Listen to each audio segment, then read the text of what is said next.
प्रेम से रहित जो साधन होता है ना, वो केवल एक भार होता है, बोझा होता है। इसलिए साधन प्यार से शून्य ना हो, प्यार से किया गया हो, तो वो साधन सचमुच में कल्याणकारी हो जाता है। ध्यान मूलम गुरोर मूर्ति साधन प्यार से किया जाए तो उस साधक को और कोई साधना करने की भी जरूरत नहीं पड़ेगी। वो इसी के द्वारा गुरु का पार तो नहीं पा सकेगा, गुरु का प्यार पाकर जरूर पार हो जाएगा।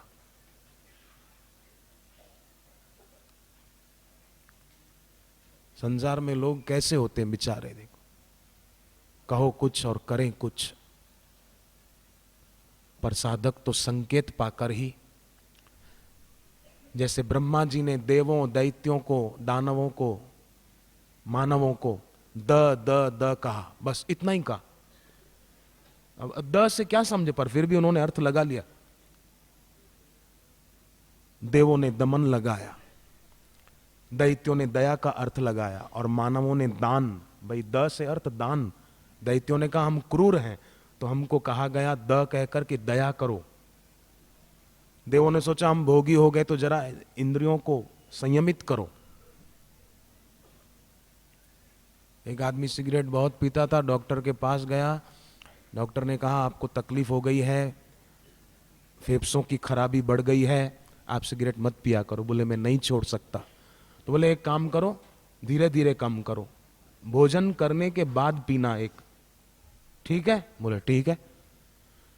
2-3 महीने के बाद वो आदमी आया, मोटापा खूब बढ़ गया था। डॉक्टर डरे कि कहीं मेरी दवा से कोई रिएक्शन तो नहीं हुआ। बोले क्या हुआ, आपका मोटापा इतना क्यों बढ़ गया? बोले आपने इलाज बताया उसके कारण। बोले कैसे? बोले आपने कहा ना कि खाने के बाद ही सिगरेट पीना, तो मैं दिन में 10 बार खाता हूं। सिगरेट पीने के लिए बार बार खाता हूं। ये रोग को और बढ़ा रहा है आदमी। रोग बढ़ाना नहीं है, रोग मिटाना है। और रोग मिटे कैसे?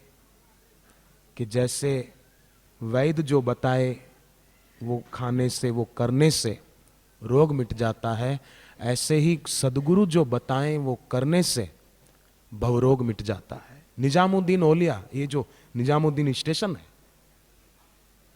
निजामुद्दीन अपने शिष्यों की कसौटी करने के लिए एक बार उनको साथ में ले गए और एक वैश्या के भवन पर ऊपर चले गए। शिष्य सब नीचे खड़े हैं, सोचने लगे कि कमाल हो गया, गुरुजी इसके घर क्यों आए। फिर उसको कहा गणिका को कि शराब की बोतल मंगा, पर खाली, उसमें पानी भरा हुआ हो, लगे शराब की बोतल है। वो मंगाई तो शिष्यों ने सोचा अब तो हद हो गई, सब भाग गए। एक खड़ा रहा अमीर खुसरो। गुरु जब आए नीचे तो कहा सब भाग गए, तू क्यों नहीं भागा? सबने सोचा होगा मेरा इसके साथ ये संबंध है, ये संबंध है। तो अमीर खुसरो ने बड़ा प्यारा उत्तर दिया, बोले गुरुदेव आपका उसके साथ क्या संबंध है ये मुझे नहीं देखना है, मेरा आपके साथ क्या संबंध है वो मुझे देखना है। मैं क्यों देखूं? मेरा अधिकार भी नहीं है। मेरा जो कर्तव्य है, मैं अपने कर्तव्य की ओर नजर रखूं, बस। मुझे और कुछ सोचने की जरूरत ही नहीं है। कृपा पाली गुरु की पूर्ण उस सज्जन साधक ने। कभी कभी आपको लगेगा कि आप गुरुदेव के दर्शन करने गए और गुरुजी ने सामने भी नहीं देखा। बात करने की बात तो दूर कर दो, सामने भी नहीं देखा, तो आप ऐसा ना सोचना कि अरे हमारी उपेक्षा कर दी। नहीं नहीं, गुरु जो भी करते हैं हमारी भलाई के लिए। उन्होंने हमारी तड़प और बढ़े उसके लिए ऐसी लीला की कि इसका प्यार थोड़ा और बढ़ेगा, इस बहाने ये चिंतन ज्यादा बापू का करेगा। ऐसा मत सोचना कि अरे हम तो गए सामने, हमसे बात ही नहीं की, हमारे सामने भी नहीं देखा। नहीं, नेगेटिव मत सोचना। हम गुरुदेव के प्यारे साधक और नकारात्मक सोचे नहीं, सकारात्मक नजरिया।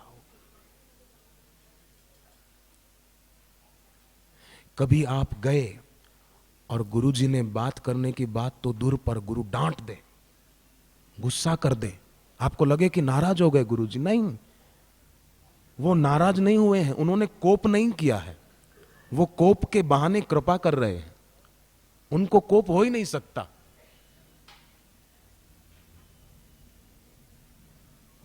जैसे आकाश में कोई घर नहीं हो सकता आसमान में, ऐसे ही गुरु में कभी कोप होता ही नहीं है, वहां तो कृपा है, बस कृपा ही कृपा है। कृपा सिंधु नर रूप हरि, कृपा है, करुणा है। तो बोले डांट दिया, इसमें क्या कृपा। अब आप देखो, एक छोटा बच्चा है 5 साल का, उसको घुटने में चोट लगी, जख्म हो गया, पर बढ़ता गया, मिटा नहीं। डॉक्टर ने कहा कि ऑपरेशन करना पड़ेगा। बच्चे की मां ने कहा जरूर कीजिए। डॉक्टर ने इंजेक्शन निकाला, दवा भरी। अब बच्चा चिल्ला रहा है, नहीं नहीं मैं इंजेक्शन नहीं लगवाऊंगा, शोर मचा रहा है। पर मां पकड़ रखती है जबरन बच्चे को। बच्चा मां को कुछ का कुछ कह देता है, पर मां जानती है कि अगर मैं बेटे को छोड़ दूंगी, इसका मनमाना इसको करने दूंगी, तो भविष्य में पैर कटाना पड़ेगा। इसलिए अभी इसका मनमाना मुझे नहीं करना है, अभी तो इसका भला किस में है वो करना है। तो मां जरा सा चीरा लगवा देगी, वो जख्म मिटाने में डॉक्टर को मदद करेगी ताकि बच्चे को तकलीफ ना हो। पर आप एक बात बताओ, बच्चा रो रहा है, क्यों रो रहा है? कि बच्चे को पता नहीं है कि मां मेरा कितना हित चाहती है, या डॉक्टर मेरा कितना हित चाहते हैं, वो बच्चे को पता नहीं है। पर आप सोचिए, वही बच्चा अगर 50 साल का हो जाए और तब उसको कुछ चोट लगे या कोई फोड़ा हो जाए, वो बढ़ता जाए और डॉक्टर कहे कि नहीं थोड़ा ऑपरेशन करके इसको निकाल दें ताकि पैर कटाना ना पड़े, तो वो आदमी नाराज नहीं होगा, खुश होगा, अरे वाह वाह डॉक्टर बहुत अच्छी सलाह दी, इसको निकाल ही दो, क्योंकि अब वो समझने लगा है। ऐसे ही जो शिष्य समझने लगता है कि गुरु की वाणी और गुरु के व्यवहार के पीछे हमारे कल्याण की भावना है, जो शिष्य समझने लग जाता है, वो शिष्य कभी दुखी नहीं होता, वो शिष्य हमेशा आनंद में रहता है कि भाई वाह प्रभु कैसी आपकी करुणा है, हमारा कल्याण करने के लिए, हमें ऊंचा उठाने के लिए आप क्या क्या करते हैं। ऐसा भाव शिष्य के दिल में कृतज्ञता का बढ़ता जाता है, और वो शिष्य भीतर के हिमालय पर एकदम चोटी पर पहुंच जाता है, और वहां कोई तपन नहीं है, वहां अशांति नहीं है, वहां शीतलता है, वहां सुख है, वहां आत्मिक आनंद है।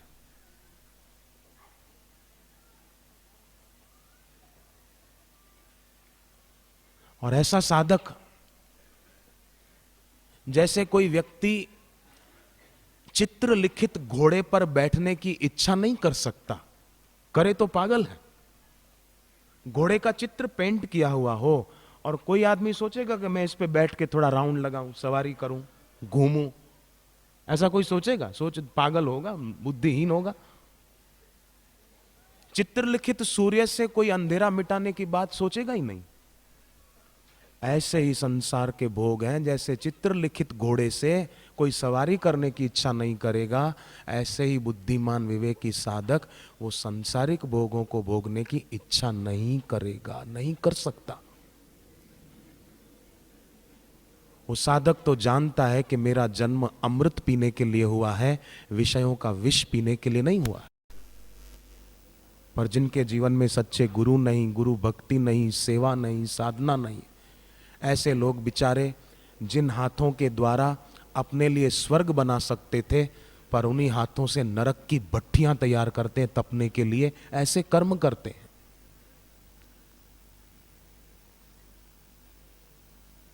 कागज के फूल उठाते हैं कि सुगंध आएगी, कागज के फूल से सुगंध कहां आएगी? आएगी? बबूल के पेड़ में हाथ डालते हैं कि आम खाने को मिलेगा, आम नहीं मिलेगा, कांटे मिलेंगे, मरेगा, कांटे चुभेंगे। तो जिनके जीवन में सच्चे सदगुरु नहीं है, मैं सच्चे सदगुरु इसलिए बोल रहा हूं, सच्चा शब्द इसलिए लगा रहा हूं, जैसे देसी घी वाले डब्बे पर लिखते हैं शुद्ध देसी घी। शुद्ध लिखने की क्या जरूरत है? देसी घी लिख दिया बस, पर शुद्ध लिखना पड़ता है क्योंकि मिलावट वाले बहुत आ गए। तुलसीदास जी ने रामचरितमानस में कहा कि आज्ञा सम नहीं सु साहिब सेवा। खाली साहिब सेवा शब्द नहीं है रामचरितमानस में, बोल देते आज्ञा सम नहीं साहिब सेवा। गुरु की आज्ञा का पालन करने के समान उनकी कोई दूसरी सेवा नहीं है, पर सु शब्द लगा दिया, आज्ञा सम नहीं सु साहिब सेवा। कोई लुटेरा हो, कोई डाकू हो, हमको लूट ले तो उससे इतना घाटा नहीं होता जितना घाटा एक अज्ञानी गुरु से होता है। अज्ञानी गुरु अवसर छीन लेता है, उसको खुद को तो परमात्मा तत्व का साक्षात्कार नहीं हुआ तो हमको कैसे हो पाएगा। पर जिसको तत्वज्ञानी गुरु मिलते हैं, हमारा सौभाग्य है कि हमें ऐसे गुरु की शरण में आने का अवसर मिला। और ये पूर्णिमा के निमित्त कार्यक्रम तो कितनी समिति वाले मांग रहे थे, मैं आपको कितनों के नाम बताऊं। कितनी समिति वाले आग्रह कर रहे थे कि हमको ये मिले, हमको ये आज की तारीख मिले, पर किसी को न देकर गुरुदेव यहां पधारे, दिल्ली वालों के बीच, दिल्ली के साधकों के बीच। मैंने शायद 2-3 महीने पहले भी यहां ये बात कही थी। मुझे मुंबई के कई साधक बोलते हैं कि अब हमको भी होता है कि दिल्ली रहने चले जाएं, हम दिल्ली शिफ्ट हो जाएंगे। बापू जी दिल्ली वालों को बहुत समय देते हैं। मैंने उनको कहा तुम नजर नहीं लगाना,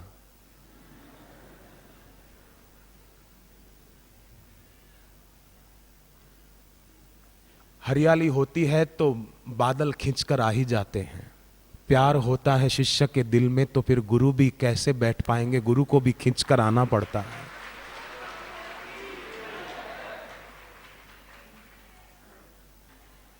व्यवहार काल में जिसकी इंद्रियां स्थिर रहती है तो जप ध्यान के समय उसका मन स्थिर होने में देर नहीं लगती।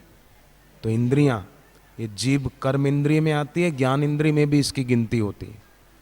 तो व्यवहार में अगर व्यक्ति इसको स्थिर रखे थोड़ा, तो ध्यान जप के समय मन के स्थिर होने में भी देर नहीं लगती। जैसे बोलते हैं ना, अल्प भोजन करे, ठास ठास के न खाए। कोई कोई तो बोलते हैं चबा चबा के खाओ पर दबा दबा के खाओ। एक जगह भंडारा था, एक आदमी खाता गया, एक पंगत खड़ी हो गई, दूसरी पंगत खड़ी हो गई, तीसरी खड़ी हो गई, पर यह खड़ा नहीं हुआ। आने दो आने दो आने दो। इतने में वो बोला कि भाई साहब अब पानी लाना। तो आयोजकों को हुआ कि लगता है अब पूरा हुआ इसका, तो पानी लाके दिया। तब वो बोला कि मेरे दादाजी बोलते थे जब आधा खाना हो जाए तब पानी पिया करो। वो आयोजक यजमान जो था, सर्दी के दिन थे पर पसीना आने लगा कि अभी इसका आधा ही हुआ है। बड़ी मुश्किल से पूरा हुआ। तब वो अपनी कोठी जैसे पेट पर हाथ घुमाता हुआ बोला कि अब बस पूरी भर गई, अब एक भी पैसेंजर के लिए जगह नहीं है। इतने में यजमान को मजाक सूझी, वो लड्डू लाया। बोले आपके लिए ही बनाए, बहुत प्यारे हैं, आप जरा खा के देखो। उसने उठा के मुंह में डाल दिए। आधा नहीं, पूरा निगल गया, दूसरा भी निगल गया। बोले आप तो बोलते थे बस में अब जरा भी एक भी पैसेंजर के लिए जगह नहीं। बोले कंडक्टर की सीट खाली थी।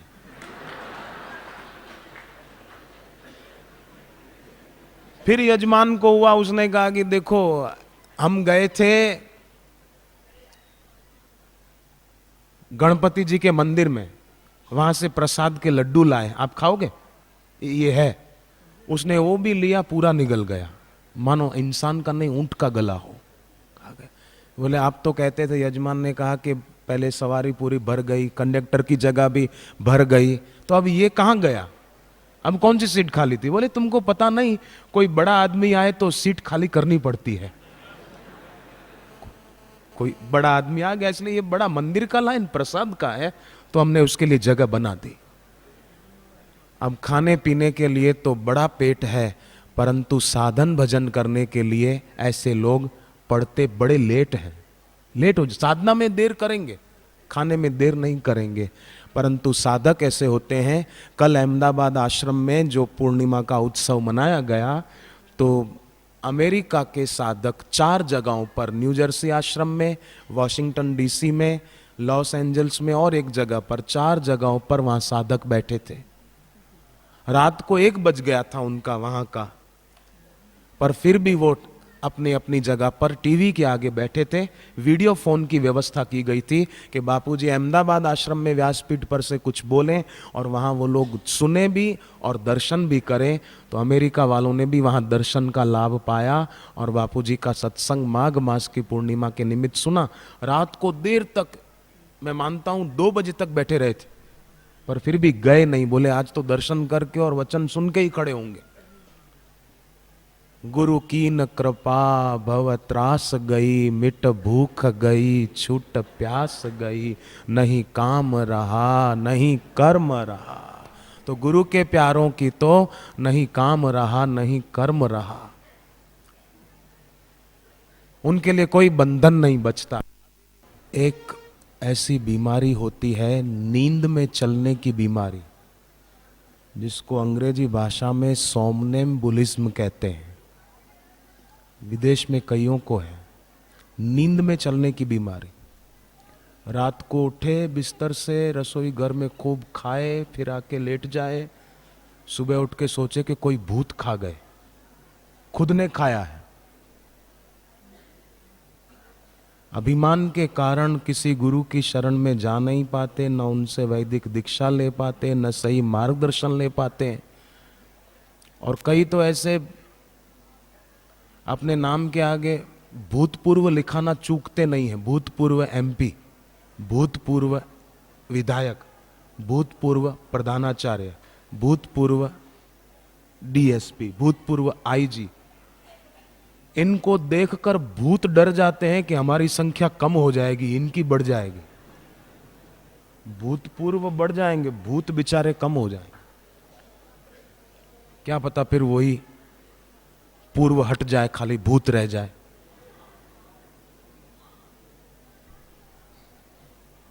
बाहर के पद में इतनी प्रीति होती है कि गुरु पद में और भगवत पद में प्रीति नहीं हो पाती। कितना दुर्भाग्य है। आए थे जागने के लिए पर सोए रह गए। और कई बार कई उपदेश देने वाले भी बेचारे सोए रहते हैं, तो उनका उपदेश जगा नहीं पाता है। जैसे एक पति पत्नी में हुआ झगड़ा, दोनों ने बोलना छोड़ दिया। बोलना होता, कुछ कहना होता तो चिट्ठी लिख के देते। तो एक दिन पति ने चिट्ठी लिख के दी, मुझे 4 बजे जगाना, 5 बजे ट्रेन पकड़नी है, मुझे जाना है मुझे। और पत्नी उठी 4 बजे और चिट्ठी लिखी, हे पूज्य पतिदेव 4 बज चुके हैं, उठिए नहीं तो ट्रेन चली जाएगी। आपकी आज्ञाकारिणी पत्नी कमला। यहां कोई कमला बैठी हो उसकी बात नहीं है, वो दूसरी थी। चिट्ठी तकिए के पास रख दी, फिर सो गई। अब आप सोचो कोई आदमी नींद में है और उसके पास चिट्ठी रखो तो वो जाग पाएगा? बोलो भाई, नहीं जाग पाएगा। ऐसा नहीं कोई सोचे कि हम जरा प्रैक्टिकल करके देखें जागता है कि नहीं, चिट्ठी लिख के रख दें, नहीं। अब देखो वो आदमी 7 बजे जब खिड़की से सूर्य की किरण अंदर आई, उसके मुंह पर पड़ी, तब उसकी आंख खुली और पत्नी को इशारा किया कि तूने मुझे जगाया नहीं। तो पत्नी ने भी इशारा किया तकिए के तरफ कि वो चिट्ठी पड़ी, मैंने तो जग दी थी, आप नहीं जागे, मैं क्या करूं। तो ऐसे भी उपदेशकर्ता होते हैं जो खुद सोए पड़े हैं। उनका उपदेश उस पत्नी की चिट्ठी की तरह है। चिट्ठी से कोई आदमी जाग नहीं पाएगा।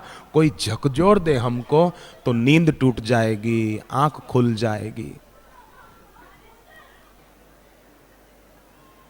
पर कईयों की आदत होती है। एक आदमी बोले मैं जब रात को सोऊं तब से मौन, सुबह जब तक उठूं नहीं तब तक मौन।